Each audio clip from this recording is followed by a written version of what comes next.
Tanaman sambiloto adalah tanaman perdu yang biasa tumbuh di pinggiran sawah, kebun, atau hutan. Akar tanaman sambiloto adalah akar tunggang berwarna putih kecoklatan dengan batang yang berkayu dan berbentuk bulat atau segi empat. Sambiloto atau Andrographis paniculata merupakan salah satu tumbuhan yang dipercaya memiliki berbagai manfaat kesehatan. Walaupun mempunyai rasa yang sangat pahit, tapi berkat khasiatnya, sambiloto tetap menjadi tanaman primadona yang sering dijadikan jamu. Konon kabarnya sambiloto bermanfaat untuk membantu mencegah radang, memperlancar buang air kecil, menurunkan panas, meredakan sakit perut, mengobati kencing manis, dan meringankan gejala pilek. Benarkah demikian? Tahu. Tahu sih. Biasanya kalau orang yang sakit diabetes bisa konsumsi sambiloto. Juga habis lahiran bisa buat kesehatan juga. Obat-obat kencing manis. Pokoknya ya buat badan sehat aja gitu. Itu kan termasuk jamu-jamu tradisional ya. Jika dikonsumsi dengan dosis yang tepat dalam jangka waktu yang singkat, umumnya sambiloto tidak berbahaya. Meski demikian, konsumsi sambiloto disinyalir memiliki risiko efek samping seperti diare, muntah, sakit kepala, hidung berair, ruam, kelelahan, dan kehilangan nafsu makan. Nah, jika Anda masih ragu dengan khasiat dan efek dari daun yang satu ini, ada baiknya Anda tonton dulu penjelasan dokter di Ayo Hidup Sehat hari ini. Wah, itu sambiloto ini ya dok yang ada di sini semuanya. Jadi itu dia tadi bisa daun ya? Bisa ngurangin nafsu makan. Itu lumayan juga ya. Kayaknya pas ya Wak Intan ya.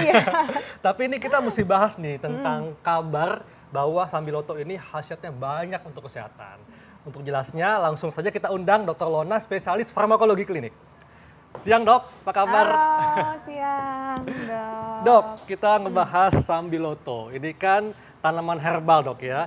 Katanya sambiloto ini bisa meningkatkan kekebalan tubuh. Ini fakta atau mitos dok? Meningkatkan kekebalan tubuh pada hewan, fakta. Pada hewan, pada manusia? Kenapa saya bilang begitu? Karena penelitiannya baru terbatas pada hewan coba, tepatnya tikus. Belum pada manusia, dan pada hewan coba dapat meningkatkan aktivitas sistem imun dan aktivitas sel makrofag. Sel makrofag adalah salah satu sel yang berperan untuk meningkatkan sistem imun. Dan dari hasil uji pada hewan tersebut terbukti bahwa zat aktif yang ada pada sambiloto, pada daun sambiloto tepatnya, itu dapat atau memiliki efek imunomodulator yang poten.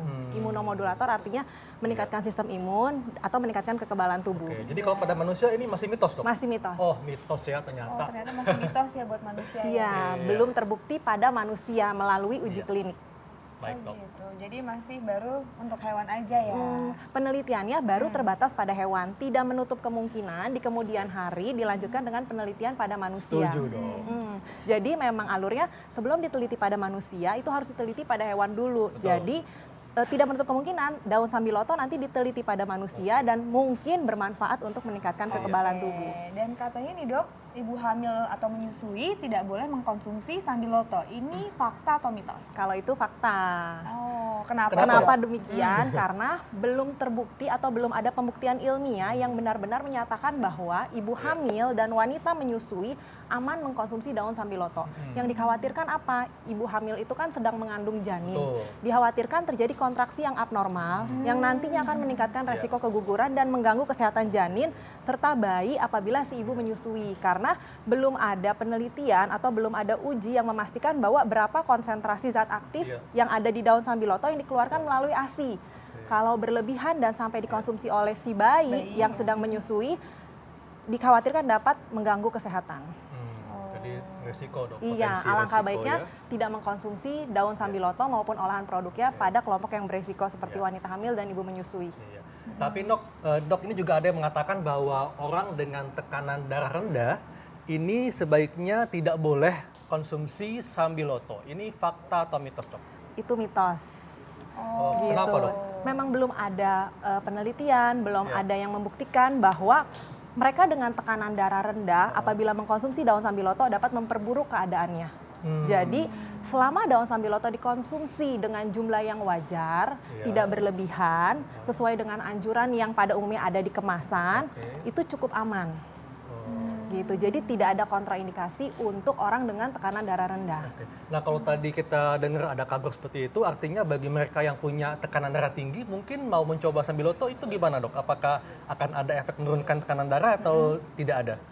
Gini, penyakit tekanan darah tinggi itu penyakit yang kompleks dengan faktor resiko yang bervariasi dan perlu diingat, perlu dikontrol tekanan darahnya. Karena apabila tidak dikontrol, di waktu yang mendatang dapat menimbulkan gangguan kesehatan. Mulai dari jantung, ginjal, sampai otak. Tidak ada larangan orang dengan darah tinggi mengkonsumsi daun sambiloto. Tapi perlu diingat, tidak boleh meninggalkan obat yang telah diresepkan oleh dokter.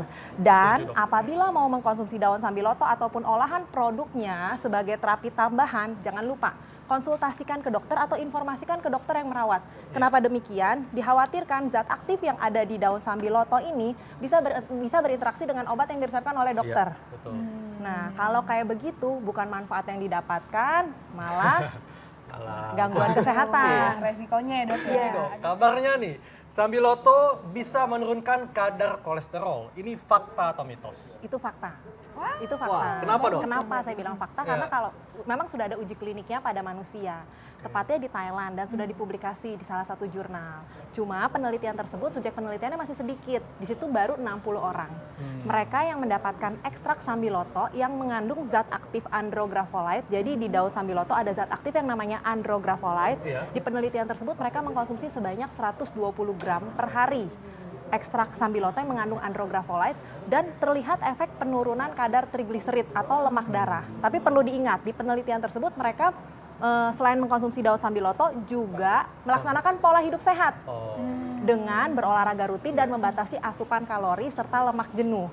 Dan selain itu, ini kan penelitiannya masih sedikit, baru 60 untuk memastikan manfaat, keamanan, serta efek samping yang mungkin timbul apabila seseorang mengkonsumsi daun sambiloto sebagai obat penurun kolesterol belum terbukti benar karena belum banyak yang ikut serta dalam penelitian tersebut. Selain itu, perlu diingat, orang dengan kadar kolesterol yang tinggi biasanya mendapatkan obat yang telah diresepkan oleh dokter.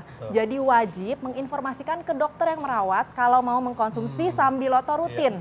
Kenapa? Jangan-jangan atau dikhawatirkan ada interaksi antara andrografolite atau zat aktif yang ada di sambiloto dengan obat penurun kadar kolesterol atau lipid yang diresepkan oleh dokter. Jadi nggak boleh sembarangan ganti obat dok ya, ganti tadinya minum obat kolesterol diganti dengan sambiloto. Dan tentunya diimbangi dengan pola hidup yang sehat. Setuju dok.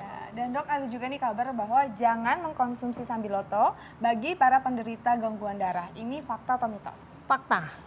Kenapa? Jadi memang di salah satu formularium tanaman obat atau ramuan obat tradisional Indonesia tahun 2017, mereka yang mengkonsumsi obat pengencer darah, obat darah tinggi, obat hipertensi, obat sakit jantung, terutama untuk pasien-pasien jantung, tidak dianjurkan mengkonsumsi daun sambiloto secara rutin. Apalagi kalau tidak berdiskusi atau menginformasikan ke dokter yang merawat. Gitu.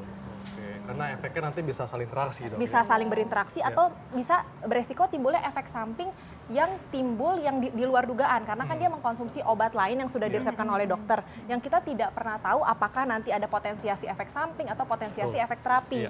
Dan dok kalau mau mengkonsumsi sambiloto ini sebenarnya yang paling baik itu gimana sih dok? Apakah sudah berbentuk kapsul seperti ini ataukah memangnya masih berbentuk daun dan diseduh?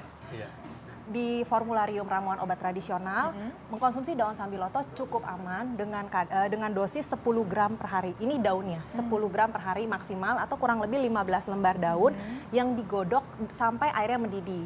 Di situ dianjurkan digodok dengan 3 gelas air sampai menjadi 1 gelas air, lalu disaring dan ditunggu sampai hangat. Dan dianjurkan memang diminum hangat. Tetapi saat ini kan juga sudah ada suplemen atau ekstrak yang dikonsumsi, yang dapat dikonsumsi. Tapi perlu diperhatikan nih, kalau dalam bentuk kemasan ini harus ada izin edar dari BP POM. Lihat anjuran dosisnya. Dan jangan lupa setiap mengkonsumsi tanaman obat, baik sambiloto maupun olahan produknya, diskusikan, informasikan ke dokter yang merawat. Apalagi buat mereka-mereka yang punya riwayat penyakit tertentu dan punya kebiasaan mengkonsumsi obat yang sudah diresepkan oleh dokter secara rutin. Nah dok, ini juga ada yang mengatakan dok, katanya kalau sambiloto ini bisa membantu mengobati masalah pencernaan. Ini fakta atau mitos dok? Itu fakta. Kenapa dok? di salah satu tulisan, tepatnya di formularium ramuan obat tradisional Indonesia, mengkonsumsi daun sambiloto dapat digunakan untuk mengatasi gangguan pencernaan, terutama diare. Di situ dianjurkan adalah dengan merebus kurang lebih 10 gram daun sambiloto yang seperti yang sudah saya jelaskan, digodok dengan air sampai mendidih, lalu disaring, ditunggu sampai hangat, dan alangkah baiknya dikonsumsi selagi hangat. Tapi perlu diingat, tata laksana utama untuk diare bukan hanya sambiloto. Pastikan kebutuhan cairan cukup dengan mengkonsumsi larutan gula garam. Apabila sudah 3 hari tidak ada perbaikan klinis, segera konsultasikan ke dokter. Karena dikhawatirkan kalau terus mengkonsumsi daun sambiloto, bukannya sembuh malah diarenya makin parah. Nah dok, kalau mengkonsumsi sambiloto ini boleh nggak sih setiap hari atau ada batasannya?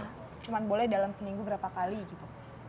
Saat ini belum ada tulisan atau penelitian yang membuktikan bahwa daun sambiloto berbahaya apabila dikonsumsi setiap hari. Namun dosisnya harus diperhatikan. Untuk bentuk daun yang mau direbus jangan lebih dari 10 gram per hari atau kurang lebih 15 helai daun segar per hari yang akan digodok. Untuk suplemen seperti ini pastikan dosis yang tertera karena setiap produk pada umumnya bervariasi. Jadi benar-benar harus diperhatikan. Izin edarnya juga harus diperhatikan. Gitu. Baik dok, terima kasih penjelasannya, sangat manfaat sekali. Iya.